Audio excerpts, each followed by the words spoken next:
읽겠습니다. 그러므로 주님 안에서 갇힌 몸이 된 내가 여러분에게 권합니다. 여러분은 부르심을 받았으니 그 부르심에 합당하게 살아가십시오. 겸손함과 온유함으로 깍듯이 대하십시오. 오래 참음으로써 사랑으로 서로 용납하십시오. 성령이 여러분을 평화의 띠로 묶어서 하나가 되게 해주신 것을 힘써 지키십시오. 그리스도의 몸도 하나요, 성령도 하나입니다. 이와 같이 여러분도 부르심을 받았을 때 그 부르심의 목표인 소망도 하나였습니다. 주님도 한 분이시오, 믿음도 하나요, 세례도 하나요, 하나님도 한 분이십니다. 하나님은 모든 것의 아버지시오, 모든 것 위에 계시고 모든 것을 통하여 계시고 모든 것 안에 계시는 분이십니다. 아멘. 네, 요새 날씨가 무더웠다가 비가 왔다가 또 비가 올 때는 또 습하기도 하고 여러분 건강을 잘 지켜야 할 때이기도 합니다. 여러분 건강을 잘 지키시면서 영적인 강건함도 여러분 잘 지키시고 또 회복하시기를 축복합니다. 여러분 더울수록 너무 더워서 못 살겠다. 뭐 누워서 잠이나 자야겠다. 시원한 데 없나? 뭐 시원한 음식, 맛난 음식 없나? 여러분 잘 챙겨 드시고 시원한 데 계세요. 근데 거기서 말씀도 읽으시고 깊은 기도로도 나아가시고 그리고 많은 사람들과 함께 주님으로 인한 기쁨도 누리시기를 축복합니다. 여러분 여름에 지쳐요. 그게 아니라 뜨거운 여름에 주로 인하여 더욱 심령이 불타오르는 은혜를 누리시기를 축복합니다. 오늘 이 밤에 여러분 꼭 주의 음성 들으시고 또 그것을 마음에 새기고 돌아가시는 밤이 되기를 축복합니다. 저희 교회가 새생명 전도 축제를 마친 지는 얼마 안 됐지만 저희가 한 170여 명의 태신자 이름을 붙잡고 기도해 왔어요. 그런데 그분들이 다 교회에 오신 것은 아닙니다. 그렇기 때문에 우리가 더 믿음으로 기도해야겠죠.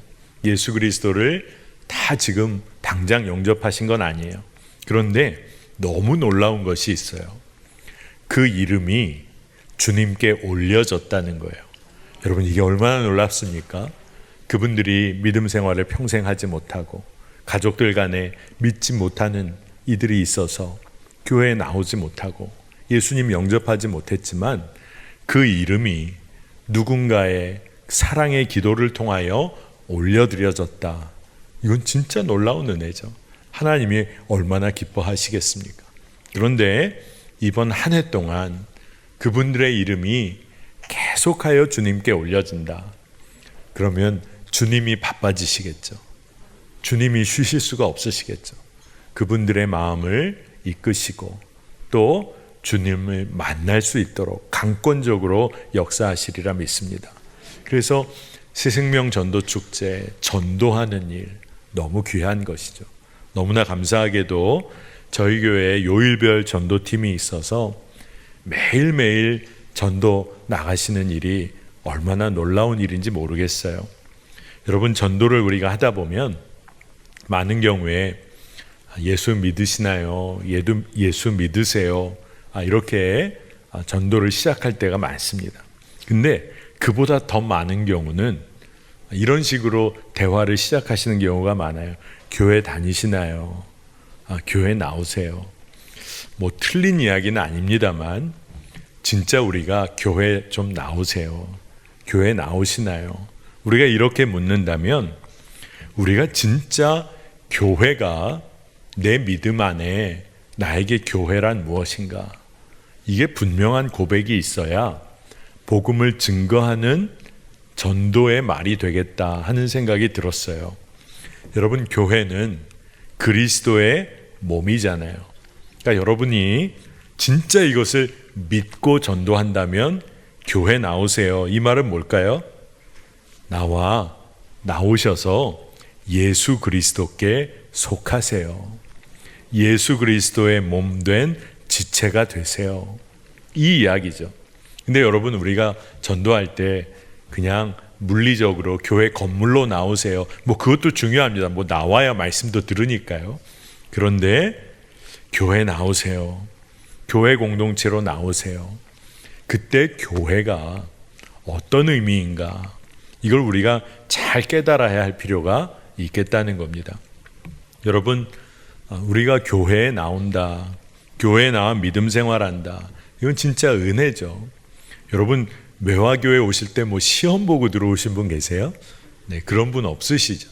매화교회의 문을 통해서 이렇게 본당까지 들어오실 때 그때마다 관문이 있어서 퀴즈 하나라도 풀어야 들어오고 이런 거 아니잖아요. 아무 조건 없이 교회에 오게 됐어요.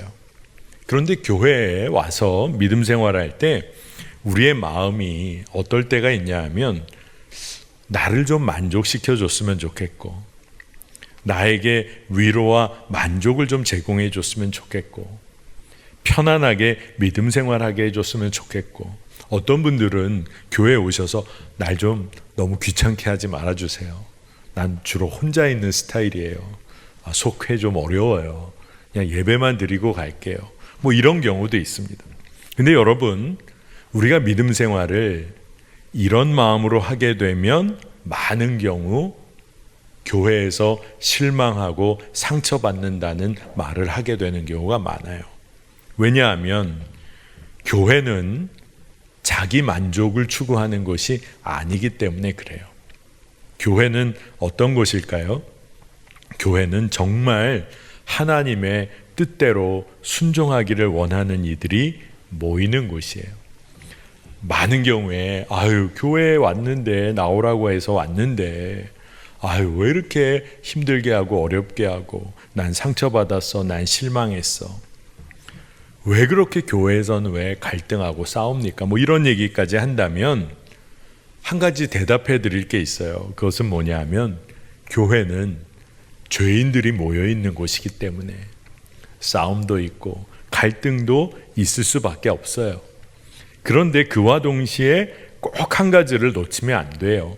그것은 뭐냐 하면, 교회는 죄인의 공동체이지만 또한 주 예수 그리스도의 십자가 사랑 안에 놓여 있는 공동체라는 거예요.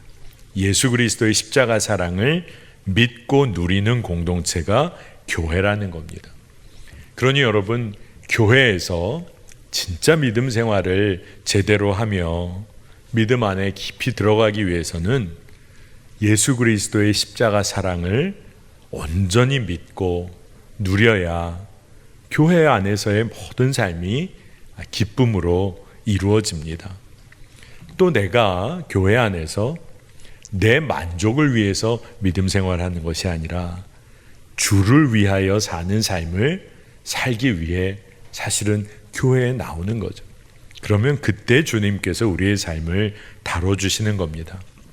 여러분, 교회는요, 예수님이 이 땅에 오신 성육신의 사건, 그렇게 죄악된 세상에 예수님께서 이 땅에 인간의 몸으로 오셨어요. 그리고 우리의 그 추한 삶, 우리의 마음, 우리의 삶에 찾아오셨어요. 그것을 인정하고 믿는 공동체가 교회예요. 그러니 교회에 나온 우리 모두는 정말로 한 가지 우리가 다 같이 믿고 동의하는 부분이 뭘까요? 내가 당해야 할, 내가 겪어야 할 수모와 고난, 죽음까지 감당하신 분이 계시다. 예수님이시다. 예수님이 날 위해 고난당하시고 죽으시고 부활하셨다. 이것을 믿는 믿음으로 인하여 우리가 교회 안에서 한 몸이 된 거죠. 그리스도께서 주인이 되어주신 거예요. 그러니 교회에 내가 속해 있다. 교회에 나와 이 그리스도의 몸의 한 지체가 되었다. 이건 전적인 은혜죠. 전적인 은혜예요. 아무 자격이 없는데 이 교회라는 공동체가 나에게, 우리에게 주어졌어요. 매화교회가 우리에게 주어졌어요.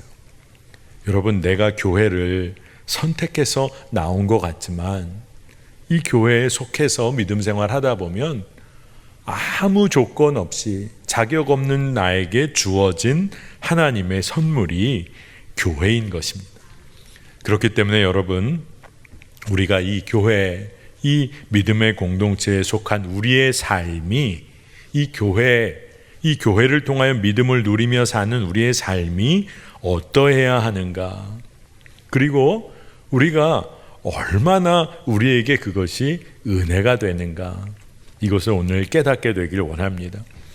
여러분, 교회에 대해서는 아마 오래 믿음 생활하신 분들은 너무 오랫동안 들으셨을 거예요. 교회는 가장 기본적인 뜻이 부름받은 자들의 공동체라는 겁니다.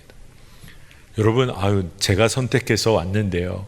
근데 주님의 입장에서 여러분을 보시면 내가 널 불러서 이 자리에 왔다는 거예요. 예수님께서 여러분을 불러주신 거예요. 심지어 이 부름받았다라는 이 에클레시아, 교회라는 말은 너무너무 구체적이에요. 그냥 막연하게 부른 게 아니라 사명으로 불러주셨다는 거예요.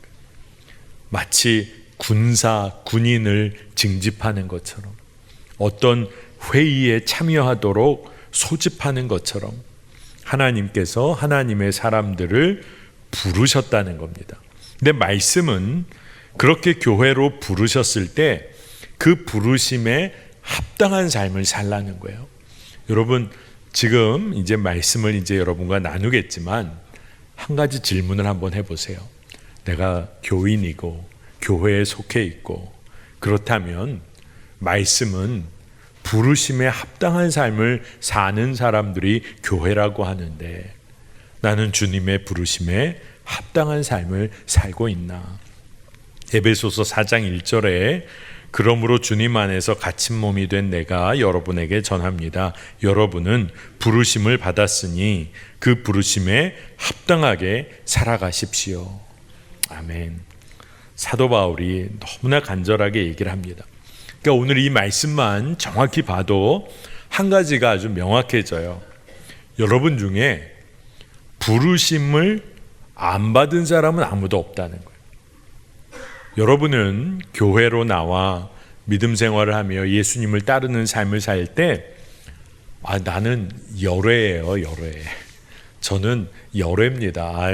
모르셨군요. 아니에요. 말씀을 보니까 모든 사람들은 부르심을 받았어요. 그러니 사명의 자리로 불러주셨다는 거예요. 예수님이 찾아오셔서 우리를 불러주셨어요. 겸손하신 분들은 저는 부르셔도 사명 감당하기도 어렵고 전 너무 연약해요. 너무 연약한 것을 알고 계신 분은 최적합한 자예요. 주의 사명에. 제가 너무 능력이 있습니다. 절 잘 부르셨어요. 저 놓치셨으면 어떡할 뻔하셨어요. 제가 잘 부름 받았어요. 이게 아니라는 겁니다. 아무리 연약하고 부족해도 주님이 부르셨기에 우리는 그 부르심의 자리에 충분한 자입니다. 자격이 충분한 자예요. 여러분, 주님께서는 우리를 부르실 때, 예수님이 제자들을 부르실 때 딱 한 가지 말씀하셨어요. 나를 따르라. 그러니까 부르심에 한 가지 조건이 있다면 주님을 따르는 겁니다. 근데 여러분, 우리가 이 부르심 앞에서 자꾸 멀어지려고 해요. 근데 우리가 두 가지 사항을 꼭 기억해야 합니다. 뭐냐 하면 주님이 우리를 부르셨을 때 우리는 주님께서 죄의 종노릇하던 삶에서 우리를 자유케 하셨다는 것을 꼭 기억해야 돼요. 그렇기 때문에 죄에 대하여는 죽은 자요, 하나님께 대하여는 살아있는 자로 부르심을 받았다는 거예요. 그러니까 우리는 죄의 문제로부터 자유함을 누리는 하나님의 자녀로 부름받았어요. 이게 얼마나 놀라운 일입니까?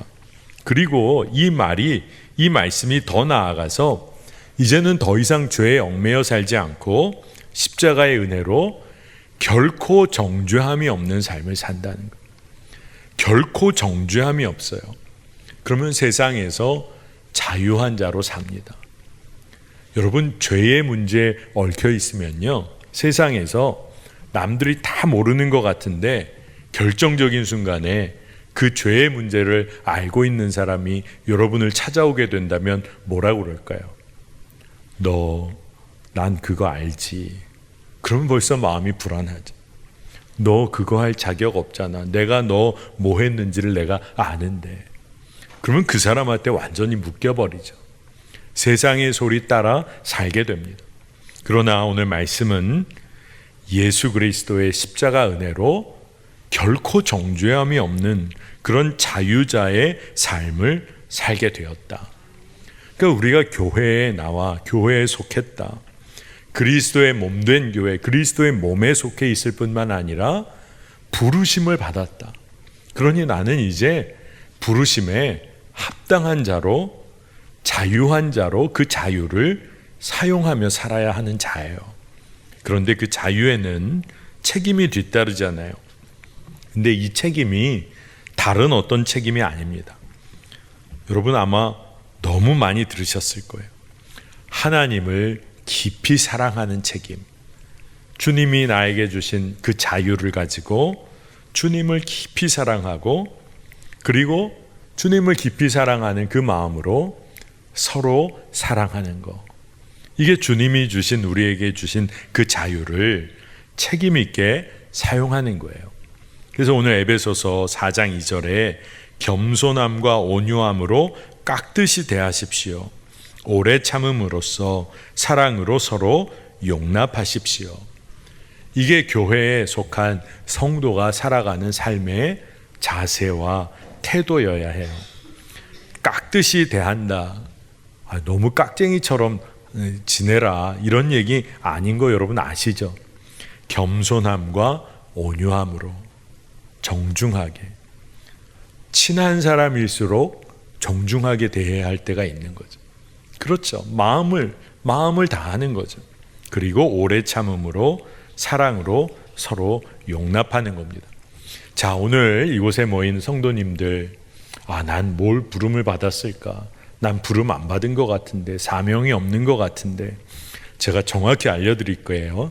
우리 이곳에 있는 모두는 서로 용납하는 삶으로 부름 받았어요.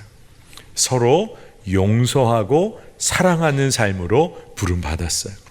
오늘 이 밤에 말씀 나누고 기도할 때 이런 문제에 묶여있는 우리의 마음이 있다면 주님께서 풀어주시는 은혜가 있을 줄 믿습니다. 여러분 중에 그거 풀리면 안 돼요. 제가 그 사람과는 꼭 그거 좀 해결해야겠어요. 내가 좀 이기고 말아야겠어요. 여러분 아니에요. 우리는 서로 용납하고 용서하고 사랑하는 삶으로 부름을 받았어요. 자, 그러면 우리 모두가 교인이고 교회에 속해 있으니 다 이 삶으로 부름 받았는데 왜 우리가 그렇게 교회 안에서 상처받았다, 서운하다, 어떤 경우는 나 못 살겠다, 교회에 살려고 나왔는데 교회에서 못 살겠다, 왜 이런 이야기가 나오는 걸까요? 여러분, 우리가 어떠한 부르심 가운데 놓여 있는지, 부름을 받았는지를 오해하고 있기 때문이다. 그런 생각이 듭니다. 교회 안에서 자기중심적인 만족을 추구한다. 교회를 통해서 편안한, 안전한 마음, 이걸 내가 얻으려고 했다. 내가 교회에서 누군가의 인정을 받고 내 뜻대로 좀 하고 싶은 마음이 있어 내가 교회에 속했다. 그렇다면 아마 마음이 어렵고 상처받는 일이 많을 거예요. 왜요? 우리가 부름받은 일이 아니에요. 내 만족 추구하고 나 편하고 내 뜻대로 하고 나 인정받고, 이게 교회를 향한 부르심이 아니기 때문에 그렇게 하고 싶은 마음이 있는데 잘 안 돼요. 그러니 어렵고 상처받습니다. 그러나 여러분, 교회가 어떤 부르심 앞에 있고 나는 어떤 부름을 받았는지를 잘 붙잡고 믿게 되면 교회 안에서 기쁨이 생겨요. 교회 공동체는 철저히 이제 자기를 위한 삶을 포기하고 주님을 위한 삶으로 부름받은 공동체예요. 이웃을 품는 공동체예요. 사랑의 공동체로 부름을 받은 거예요. 그러니 여러분 어떤 부름을 받았다고요? 서로 용납하고 용서하고 사랑하는 삶. 그러니 그렇게 그 부르심에 합당한 삶을 살 때 우리의 마음에 기쁨이 충만한 겁니다. 여러분 한번 곰곰이 생각해 보세요. 주님 뜻대로 순종하지를 못해서 너무너무 여러분 마음이 아팠던 일이 있으세요? 주님 뜻대로 순종하지 못한 것이 너무 마음이 아팠다. 재정을 하나님의 나라와 의를 위해 흘려보내야 하는데 더 흘려보내지 못해서 너무너무 안타깝고 아쉬웠다.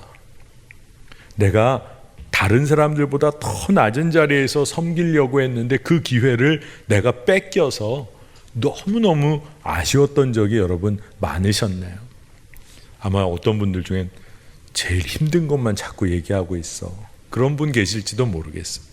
그런데 여러분, 진짜 순종하지 못해서 안타깝고 마음이 아프고 재정을 하나님 나라와 의를 위해 흘려보내지 못해서 너무 더욱 안타깝고 섬기지 못해서 아쉬웠던 적이 많았다면 여러분의 삶은 복의 길을 걷고 있는 거예요.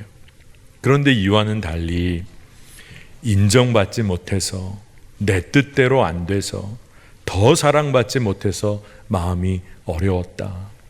그러면 오늘 말씀을 붙잡고 주의 길을, 주님의 부르심을 붙잡으면 돼요. 부르심에 합당한 삶, 그 삶을 살게 되시기를 축복합니다. 하나님이 부어주시는 진정한 기쁨을 어디서 누리는 거냐? 교회 공동체를 통해서 누리게 됩니다. 그러니 진짜 기쁨을 누리기 위해서 우리가 꼭 점검해야 할 것이 있는데, 먼저 우리가 부르심 가운데 순종의 자리로 나아가고 있는가? 주님이 교회를 통하여 우리를 부르시는 곳이 있어요. 사명이 있어요. 근데 그 순종의 자리로 나아가고 있는가? 이게 믿음 생활의 기쁨과 너무나 직결되어 있는 문제예요. 주님이 우리를 교회로 부르셔서 부르신 사명이 있는 자리로 순종으로 나아가고 있다면 그 자리가 바로 기쁨의 자리이기 때문에 그래요. 그리고 특별히 그 자리로 성도들과 함께 나아가고 있는가? 이게 너무나 중요합니다. 서로 사랑하는 일에 마음을 다해 순종한다. 이건 너무 중요한 거죠. 근데 여러분, 서로 사랑한다. 함께 사랑하는 거죠. 사랑하는 일에 순종하는데 함께 순종해요. 서로 사랑하고 섬기는 겁니다. 여러분, 사랑만 한다, 이런 말이 요즘 우리가 사는 사회에서는 굉장히 어리석은 삶의 방식이라고 그렇게 사람들이 봅니다. 어떻게 사랑만 하고 살아? 내가 높임을 받으며 살아야지. 그래야 성공한 사람 아니야. 근데 여러분, 사회 안에서 진짜 영향력을 미치고 시간이 흘러도 잊혀지지 않는 사람은 다 어떤 사람이냐? 사랑하고 섬기고 내어줬던 사람들이에요. 진짜 그래요. 여러분, 영향력이 있기 위해서 사랑하라는 말을 제가 하려는 게 아니라 우리가 주로부터 먼저 사랑받은 자이기 때문에 사랑하는 자리로 나아가면 여러분의 말 한마디, 행동 하나하나가 누군가에게 영향을 미쳐요. 새로운 흐름을 만들어냅니다. 근데 혼자서는 버거워요.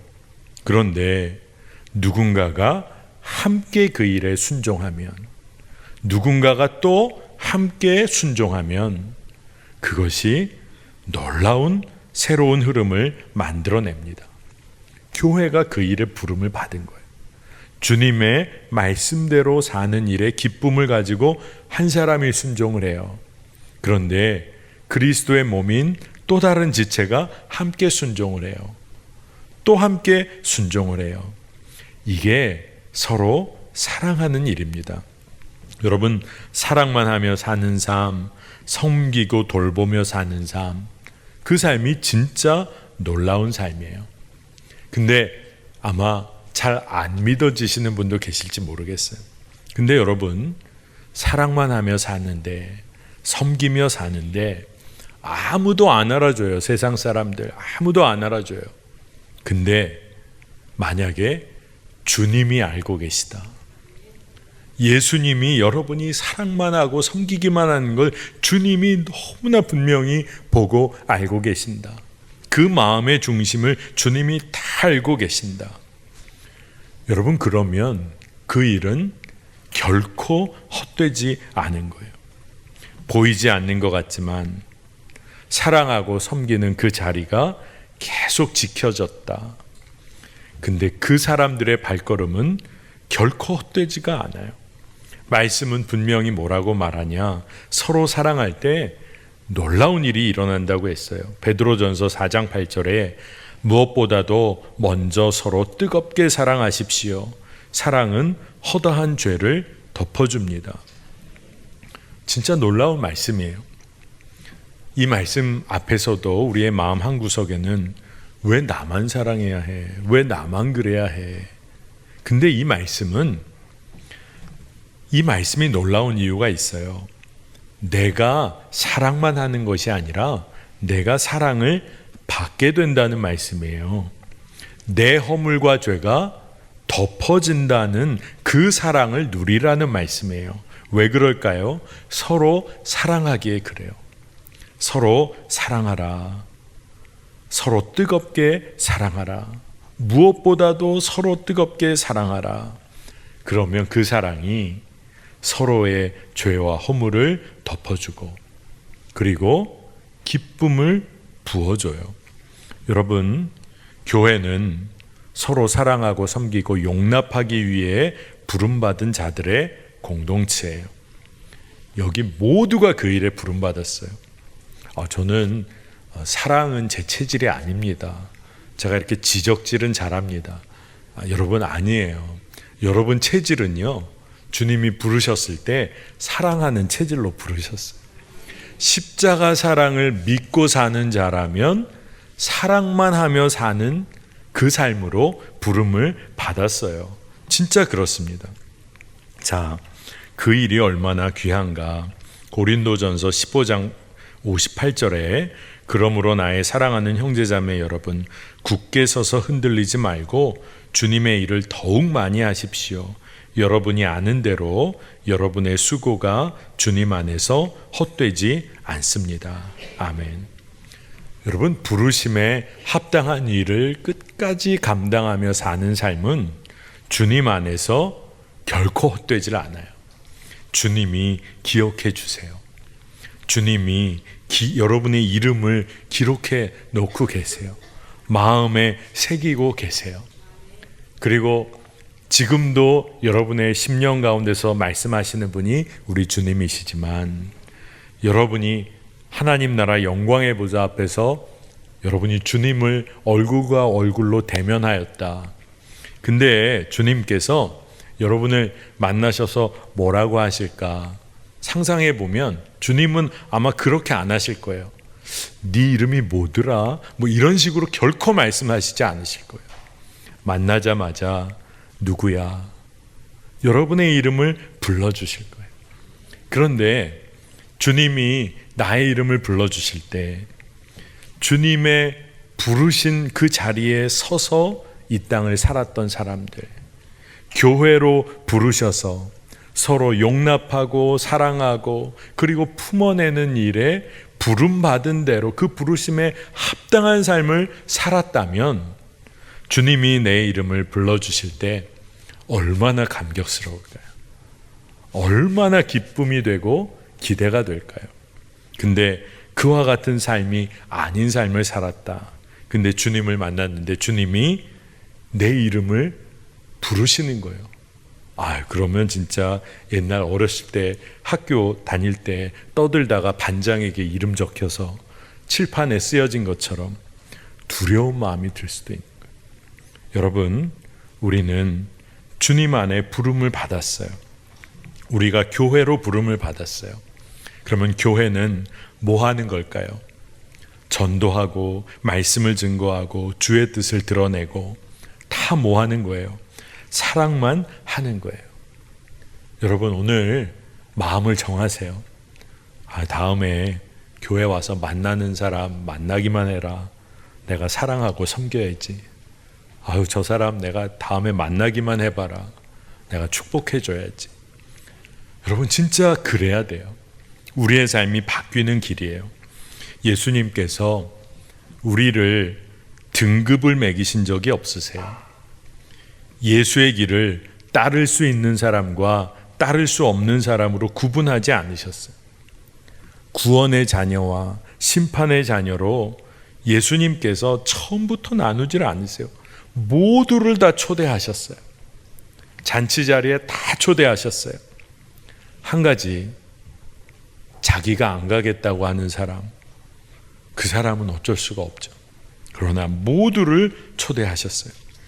예수 그리스도의 십자가 사랑 믿고 누리기만 하면 되게 하셨어요.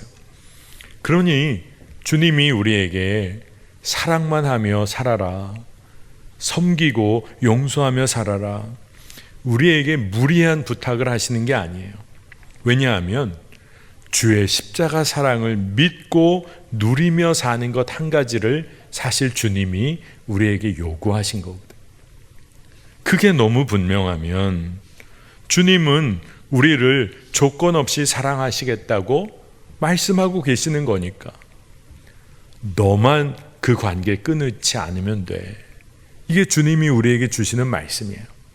그 사랑 안에 거하면 우리는 사랑하고 용서하고 품으며 살게 됩니다. 그 삶을 살도록 공동체로 우리를 불러주셨는데 그게 바로 교회예요. 그러면 이 일을 감당할 때 우리는 그 부르심의 한 소망 안에 있게 되는 거예요. 우리가 육신을 가지고 육신의 본성을 가지고 이 땅을 살다 보니 사랑하지 못할 때가 있죠. 넘어질 때가 있죠. 그리고 품기가 어려워요.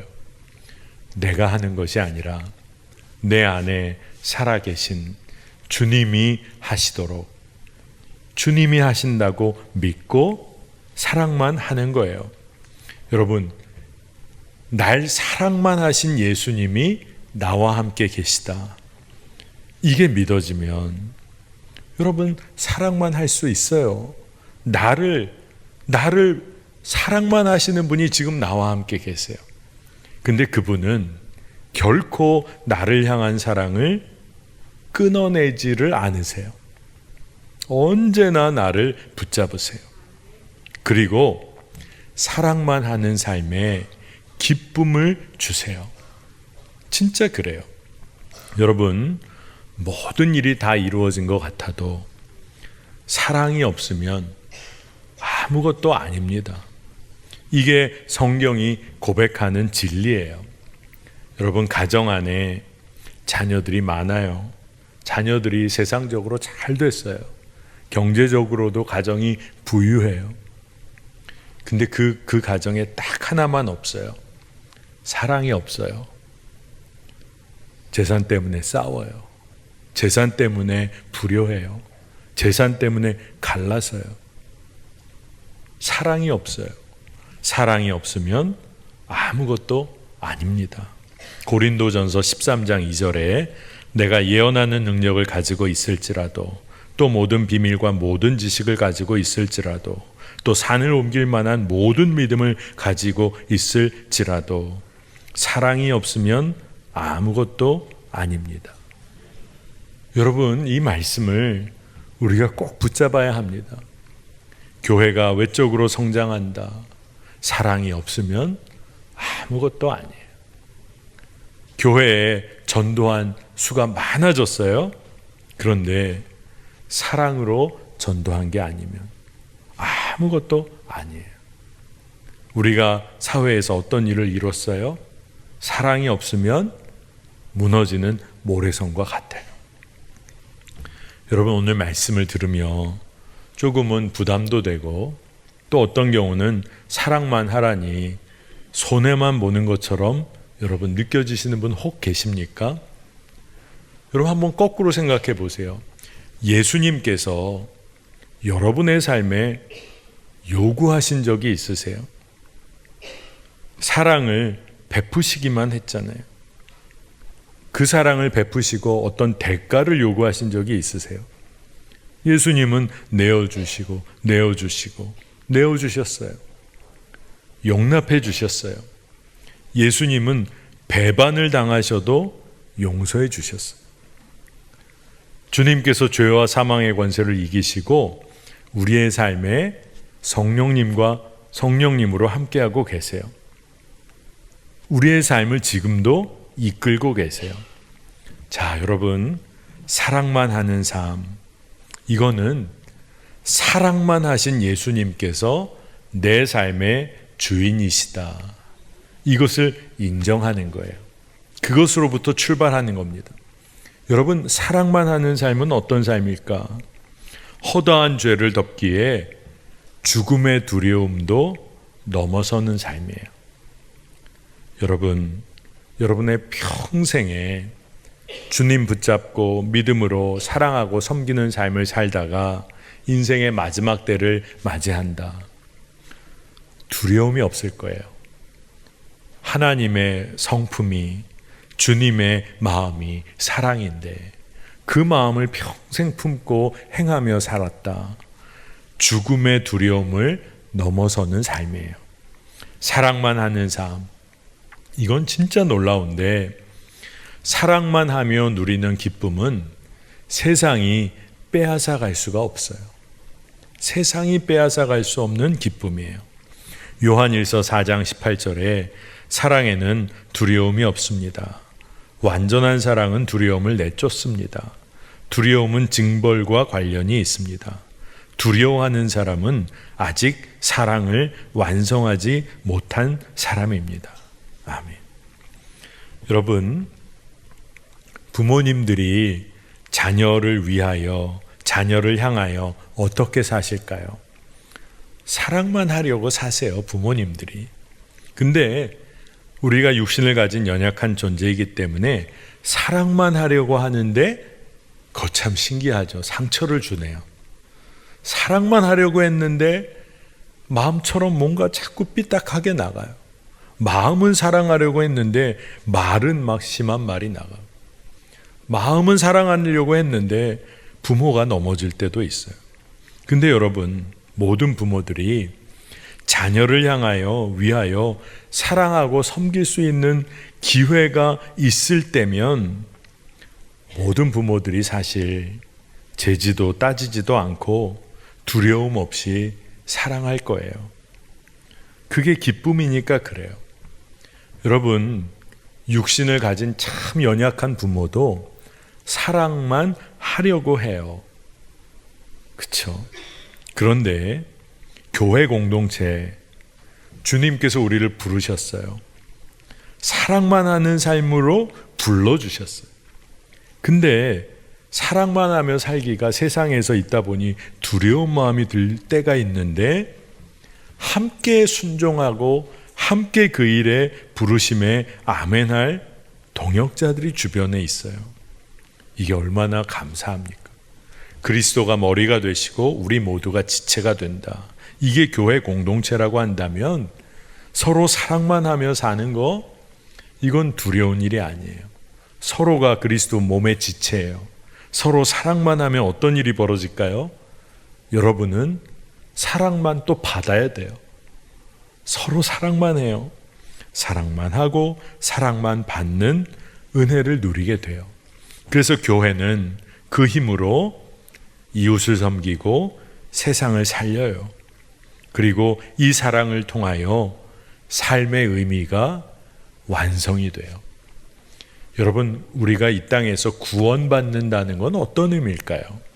아마 교회에 믿음 생활 오래 하셨는데, 목사님, 제가 구원받는다는 의미도 모를까 봐요. 이 땅에서의 삶을 마치고 영원한 하나님 나라에 들어가게 되는 것도 구원의 의미이지만, 이 땅에서 우리가 살면서 주님의 사랑 안에 충만히 거하고 그 사랑을 섬기고 그 사랑을 이루어 간다. 그건 구원받은 삶이죠. 하나님 자녀의 삶을 온전히 살아가는 거예요. 자, 우리가 참 연약한 존재입니다. 얼마나 우리의 마음속에 흔들리는 마음이 많을 때가 있어요. 그런데 하나님의 형상을 닮은 우리들은 사랑하고 섬기는 그때 하나님을 닮아가는 순간이에요. 우리가 참 용서하기 어려운 그 누군가를 품어낼 때 주님의 마음을 마음에 온전히 품는 순간이 돼요. 여러분, 용서한다는 것은 사실 하나님의 속성이에요. 하나님의 능력이에요. 하나님만 하실 수 있는 일이에요. 저희가 어떻게 누굴 용서하겠어요? 여전히 죄인인 죄의 속성을 가진 우리가. 그런데 하나님께서 우리를 의로운 하나님의 자녀로 여겨주시고 인정해주시고 너희가 이웃을 사랑하고 용서하고 품으며 살라고 말씀하세요. 이게 얼마나 놀라운 부르심인가. 하나님의 속성을 하나님만 하실 수 있는 일을 하며 살라는 거예요. 너희가 나의 자녀이니까. 하나님이 그토록 우리를 사랑하고 계시는 겁니다. 여러분, 그러니 이제 매 순간, 삶의 매 순간 하나님을 깊이 사랑하고 또 이웃을 섬기는 기회로 삼아 보시기를 축복합니다. 여러분, 오늘 교회 들어오실 때 제일 먼저 누구 만나셨을지 궁금한데, 보통 저희 매화교회 들어올 때면 보이지 않는 곳에서 섬기고 또 애쓰시는 분들 많이 만나실 겁니다. 주일 같은 경우만 해도 교회 들어오면 피할 수가 없어요. 여러분, 주차 안내하시는 분들 피할 수가 없어요. 여러분 위해 섬기시죠. 예배 안내해 주시고 또 새가족 맞이해 주시는 분들, 예배 진행 도와주시는 분들, 새벽에는 차 운전해 주시는 분들도 계세요. 또 어려운 이들 섬기는 일에 마음을 모아 기도하시고 재정으로 헌신하시고 심지어 매 요일마다 전도하는 분들이 계세요. 중보기도에 헌신한 성도님들 계시고 국내외 선교, 또한 교회와 나라와 민족과 열방 위하여 기도하는 성도님들이 계세요. 평일에도 교회에 나와 눈물로 기도하시는 성도님들이 계세요. 교회 학교 교사들은 말할 것도 없고 주의 이름을 높여드리는 찬양대 성도들이 계세요. 보이지 않는 주방에서 섬기는 성도님도 계세요. 이쯤 되면 난 언제 나오나, 내가 섬기는 여러분 여기 다 포함된 거예요. 또 나 빠졌다 뭐 이런 얘기 하기 없깁니다.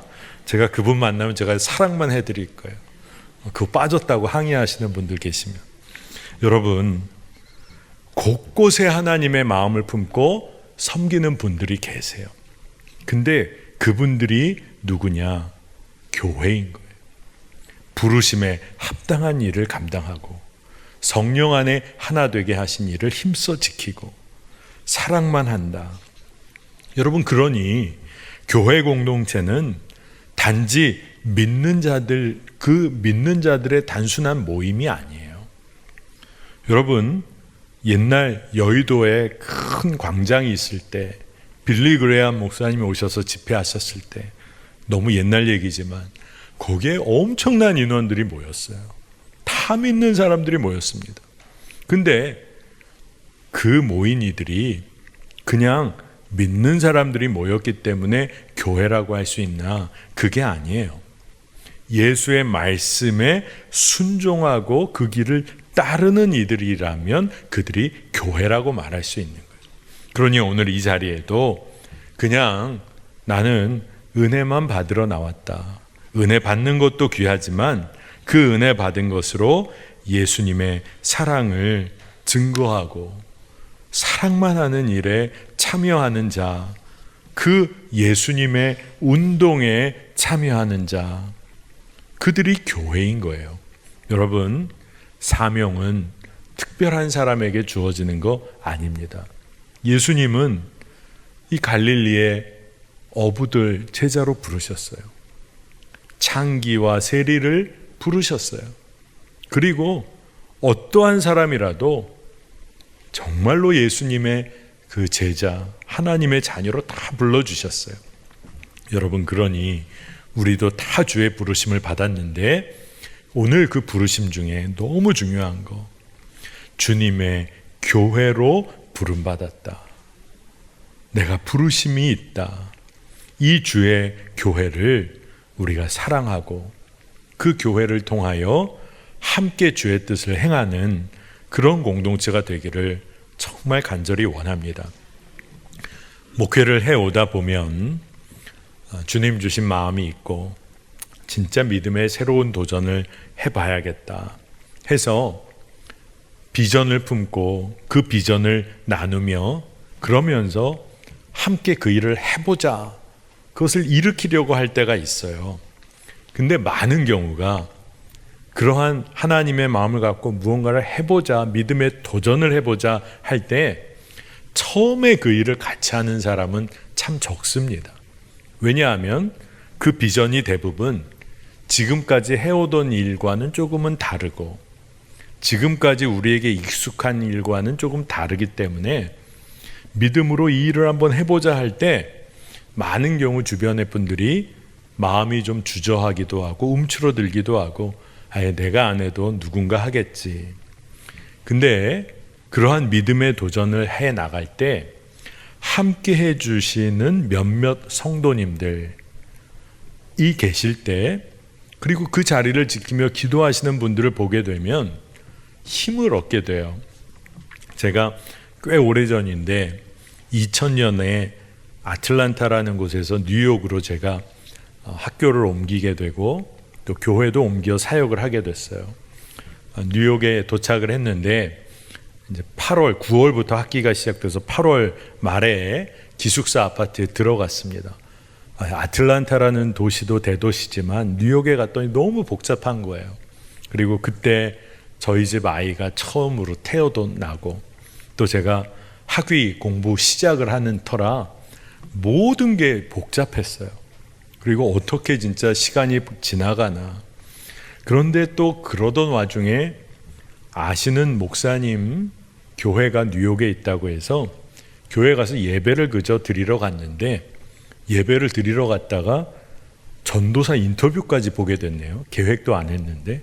그래서 그 교회에서 중등부 전도사를 시작하게 됐는데 그래도 뉴욕에 있는 한인교회 중에 가장 큰 교회였어요. 근데 그 교회 중등부를 맡으면서 제가 선생님들에게 그리고 학생들에게 이제 우리 중등부 토요일에도 모인다. 오후에 토요일에 중등부 토요 모임을 할 거야. 모여서 말씀 공부도 하고 교제도 하고 정말 즐거운 시간을 갖자 막 얘기를 했습니다. 그리고 그 다음 토요일에 모였는데 진짜 선생님 학생 다 합쳐서 저까지 해가지고 5명도 안 되게 모였어요. 주일에는 한 5, 60명 모이는 중등부인데 야 우리 한번 해보자 했는데 5명도 안 돼.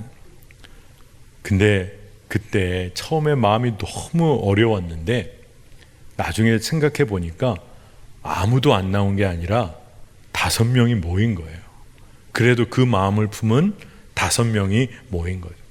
처음엔 너무 미약해 보였지만 함께 마음을 가지고 함께 주의 뜻에 순종해 가는 이들이 있다. 함께 기도하는 사람이 있다. 이게 너무 기쁨이 되고 힘이 되더라고요. 지금 생각해 봐도 그때 모였던 사람들이 그래도 꾸준하게 토요일마다 나왔어요. 기도하고 모이고. 그래서 어느 정도 시간이 흐르면서 토요일에 30명, 40명 정도의 중등부 학생들이 늘 모였습니다. 그리고 5, 60명 되던 중등부 주일에 한 100여 명 이상 함께 모여 예배하는 중등부가 됐어요. 제가 그때 한 가지 깨달은 게 있었어요. 하나님의 마음에 순종하는 이들이 1명, 2명이 더해지면 그 일은 하나님의 놀라운 일을 이루는구나. 근데 누군가가 그 하나님의 뜻에 순종하며 나아갈 때 옆에서 그 자리에 함께 순종해 주는 거, 그게 진짜 서로 사랑하는 거구나. 정말 서로 사랑하는 거구나. 그런 마음이 들었습니다. 어려운 형편에 있는 사람 챙겨도 주고 마음도 나누고 들어주고 서로 형편도 이해해 주는 거, 그것도 서로 사랑하는 거죠. 하지만 하나님께서 함께 순종의 자리로 불러주셨을 때 함께 그 자리로 나아가는 것은 서로 사랑하는 것 중에 서로 사랑하는 것이겠구나. 그런 마음이 들었습니다. 여러분, 우리 매화교회도 정말 주님이 부르신 교회죠. 그러니 우리 매화교회도 부르심에 합당하게 서로 사랑하고 용납하고 품어주는 교회인 줄로 믿습니다. 그러니 이곳에 있는 우리가 사랑만 하는 그런 성도로 살게 되기를 간절히 원합니다. 우리가 주의 몸된 교회에 속해 있다라고 우리가 고백을 한다면 우리가 해야 할 일이 한 가지가 있어요. 서로 사랑하는 일에 두려움이 없이 나와야 하는 것입니다. 서로 사랑하는 자리에 두려움 없이 나와야 하는 것입니다. 여러분, 말씀대로, 말씀 그대로 살아가야겠구나.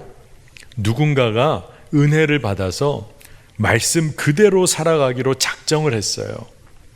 그러면 그 옆에 있는 분은 어떻게 해야 할까요? 그래, 네가 얼마나 하나 보자. 이렇게 하는 게 아니라 그 말씀대로 살아가는 순종에 여러분의 순종을 함께 더해주는 거예요. 그래, 우리 함께 해보자.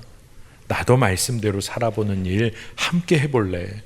같이 하자. 말씀 그대로 순종하며 기도하는 일이 마음에 부어져서 기도하는 순종의 자리에 누군가가 나가요. 그러면 서로 사랑하라. 아, 나도 그 기도의 자리에 나의 순종을 더할게. 이게 진짜 서로 사랑하는 거예요. 여러분, 하나님의 마음을 품은 자가 있어요. 그 사람은 마음이 얼마나 벅찰까요? 근데 그 마음을 나눌 때 그 마음을 함께 받아주고 함께 기도하고 순종하는 자가 있다.